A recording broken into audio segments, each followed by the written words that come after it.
Em sentença do juiz Sérgio Moro, o ex-presidente Luiz Inácio Lula da Silva foi condenado a 9 anos e meio de prisão.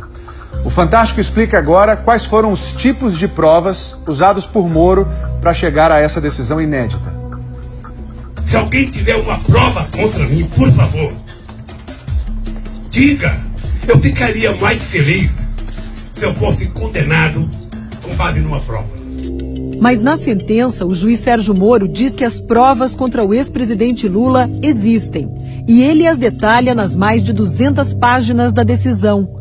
Moro condenou Lula a 9 anos e 6 meses de prisão pelos crimes de corrupção e lavagem de dinheiro, por ter recebido da OAS um apartamento triplex neste edifício, no Guarujá. Os recursos para a compra e reforma do imóvel, segundo a sentença, vieram de propina de contratos firmados entre a Petrobras e a OAS. E a sentença é o ato em que o juiz vai, diante das provas que foram produzidas, verificar se a versão da acusação é correta, se a versão da defesa é correta. Se ele tiver certeza da versão da acusação, com base nas provas, ele condena. O que levou à condenação do presidente Lula nessa sentença foi um conjunto de elementos. O juiz Sérgio Moro usou 3 tipos de provas: documentais, testemunhais e periciais. Uma sentença que tem várias provas, pouco importando a natureza dessas provas, documentais, periciais, testemunhais, ela é uma sentença mais forte do que uma sentença que tenha uma única prova. Quando Moro ouviu o depoimento do ex-presidente Lula em maio passado, assegurou: eu lhe asseguro que vai ser julgado unicamente com base nas leis e na prova do processo. O senhor pode ficar seguro quanto a isso. A sentença de Sérgio Moro começa avaliando as chamadas provas documentais. As primeiras provas citadas são aquelas encontradas na casa de Lula, em São Bernardo do Campo, no ABC Paulista. Esta é a cópia de um termo de adesão assinado pela ex-primeira-dama Marisa Letícia, em 2005. O documento mostra a intenção em comprar um apartamento neste prédio, no Guarujá, litoral de São Paulo. Marisa, que morreu em fevereiro passado, se interessou pela unidade número 141. O casal guardava em casa um segundo termo, sem assinatura. O papel indica o interesse também pelo apartamento número 174. O prédio estava sendo construído pela Bancop, a cooperativa habitacional dos bancários de São Paulo. E na sede da Bancop foi encontrada mais uma prova que está na sentença: uma ficha de inscrição para adquirir uma cota no prédio do Guarujá, com data de 2005, em nome da ex-primeira-dama Marisa. Existe uma rasura no campo onde aparece o número do apartamento em que Marisa e Lula estavam interessados. A Polícia Federal periciou o documento. Os peritos concluíram que a proposta originalmente foi preenchida com o número 174. 174 é a unidade que corresponde ao triplex, com 215 metros quadrados de frente para o mar nos últimos andares do edifício. O número foi rasurado para 141, um imóvel menor, de 85 metros quadrados nos fundos do prédio. Com base nas provas, Moro conclui na sentença: havia intenção oculta de aquisição do apartamento 174, ou seja, o triplex. Na decisão, o juiz Sérgio Moro afirma que as investigações mostraram que Lula e Marisa pagaram 50 das 70 prestações do apartamento mais simples, o 141, e que o casal parou de fazer os depósitos em 2009. Na mesma época, a cooperativa Bancop, que estava com dificuldades financeiras, entregou o prédio para a OAS. Com a mudança, a numeração dos apartamentos foi trocada. O 141, o imóvel menor, virou 131 e o 174, o triplex, virou 164A. Nessa mesma época, os cooperados com cota no prédio tiveram que tomar uma decisão. Ou ficariam com os apartamentos e pagariam o restante do que deviam à OAS, ou desistiriam dos imóveis e ganhariam o dinheiro de volta.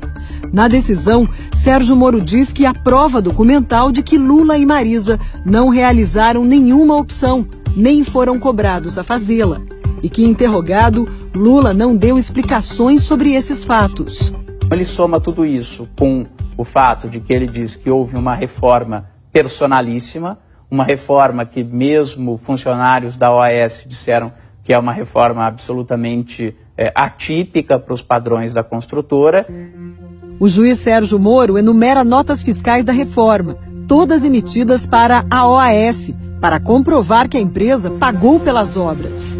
Moro conclui: os custos atingiram mais de R$1 milhão e incluíram a instalação de elevador privativo, cozinhas, armários, ampliação do deck da piscina e até eletrodomésticos. O juiz também usou como provas depoimentos de réus e testemunhas. Entre acusação e defesa, mais de 70 pessoas foram ouvidas por Moro neste processo. A engenheira da OAS, Marilza Marques, afirmou que esteve com dona Marisa Letícia no apartamento e que a ex-primeira-dama era tratada como dona do triplex. A senhora pode responder essa questão? No final, ele era tratada como uma adquirente potencial ou uma pessoa para a qual o imóvel já havia sido destinado?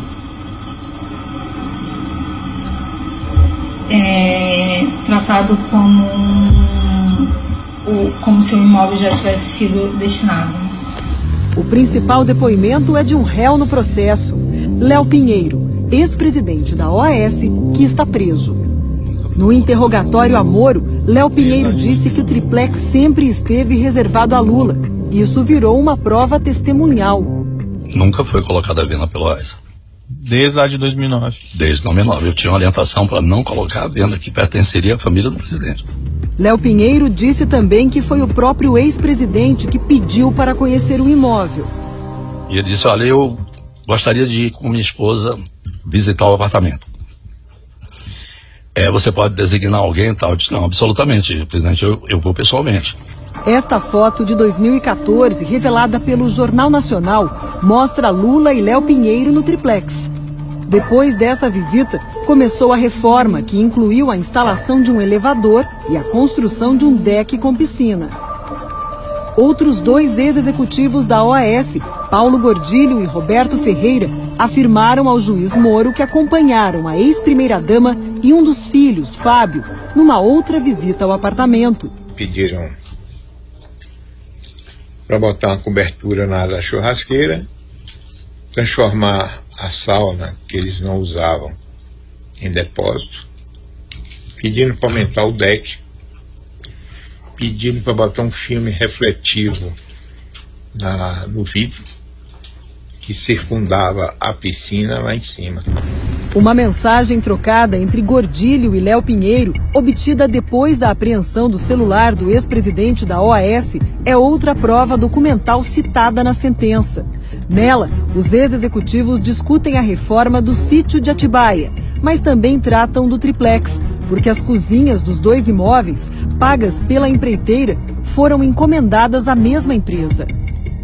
O projeto da cozinha do chefe está pronto. Se marcar com a madame, pode ser a hora que quiser. Amanhã, às 19 horas, vou confirmar. Seria bom também ver se o de Guarujá está pronto. Guarujá também está pronto. No depoimento, Léo Pinheiro foi questionado sobre a mensagem. Quem que é a madame aqui que foi referido? A ex-primeira-dama. Para Moro, não há dúvida. As provas confirmam a tese da acusação de que o apartamento 164A triplex foi atribuído ao ex-presidente e à sua esposa desde o início da contratação e que as reformas no imóvel foram feitas para atendê-los especificamente. A defesa de Lula contestou pontos da sentença. Criticou a validade do depoimento de Léo Pinheiro, que colaborou com a justiça e tenta fechar um acordo de delação premiada. A sentença despreza o depoimento de 73 testemunhas que foram ouvidas ao longo de 24 audiências, despreza provas documentais e dá força, dá validade jurídica a papéis que não deveriam ter e, sobretudo, ao depoimento de um delator informal cujo depoimento mereceu 29 parágrafos na sentença, ao passo que a prova da inocência que nós apresentamos mereceu 5 singelos parágrafos na sentença.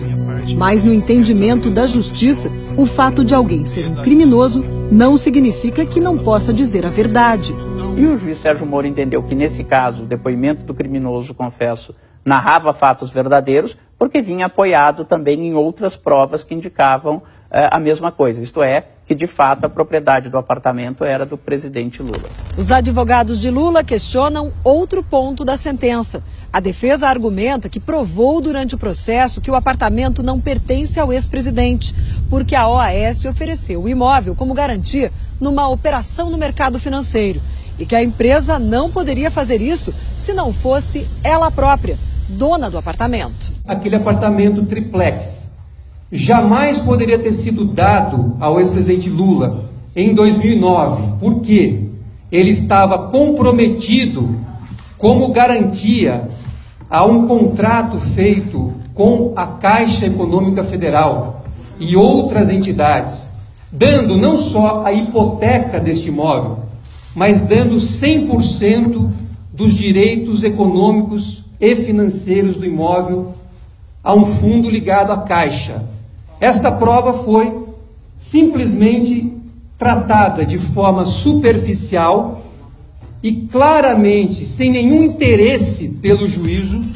Veja o que diz a sentença sobre a hipoteca do triplex. Se trata aqui de uma operação normal de financiamento que captou recursos no mercado financeiro e oferecendo como garantia imóveis em construção. Essa é uma operação relativamente comum no mercado financeiro, até porque quando os apartamentos estão sendo construídos ainda, efetivamente nenhum comprador é proprietário do apartamento. O que se tem com variáveis negócios são compromissos de compra e venda, promessas de compra e venda, ou no caso de cooperativas, cotas da cooperativa que dão direito futuramente ao imóvel correspondente ao apartamento de número tal. A sentença diz também: não foi oferecido como garantia apenas o triplex, mas todos os imóveis do referido empreendimento. As provas mostram que outros apartamentos do mesmo prédio também estavam hipotecados e, mesmo assim, foram negociados. Quem explica é o professor titular de Direito Civil da USP, Carlos Alberto Maluf. No processo, existem outras matrículas de outras unidades, de outros andares, tem nada a ver com o triplex do ex-presidente, que também consta essa hipoteca e foram negociados com terceiros, com outras pessoas. Isso esvaziou o argumento da defesa. Diante das provas, o juiz Sérgio Moro deu a sentença da condenação. Ele chega à conclusão de que está demonstrado, além de qualquer dúvida razoável, que o apartamento era de fato do presidente Lula.